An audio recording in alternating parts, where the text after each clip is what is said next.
দুনিয়াতে যত অদ্ভুত অদ্ভুত প্রশ্ন সব আপনি মুসা আলাইহিস সালামের মাথা থেকে পাবেন। বিভিন্ন বিষয়ে আল্লাহরে প্রশ্ন করতেন। সাইয়েদনা মুসা আলাইহিস সালাম আল্লাহরে বললেন, আল্লাহ আপনি আমার এমন একটা জিকির শিখাইয়া দেন যে জিকিরটার শব্দ আপনি আর আমি ছাড়া কেউ জানবে না। দিনে রাতে সব সময় এই জিকির আমি করব, আপনারে ডাকবো, কিন্তু শর্ত হলো এই জিকিরটা জানবে শুধু আপনি আর জানবো শুধু আমি। আল্লাহ বললেন, মুসা পড়ো লা ইলাহা ইল্লাল্লাহ। মুসা আলাইহিস সালাম কয়, মাবুদ এটা তো জাতীয় জিকির, সবাই জানে। আমি তো চাইছি এক্সেলেন্ট একটা জিকির, কারো কাছে নাই, শুধু আমি জানবো আর আমি পড়বো।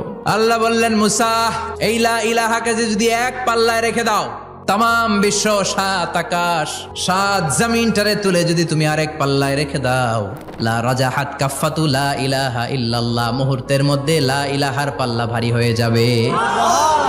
ও মুসা, তুমি যতই এক্সক্লুসিভ জিকির চাও, লা ইলাহার চেয়ে দামি জিকির আমার কাছে নাই।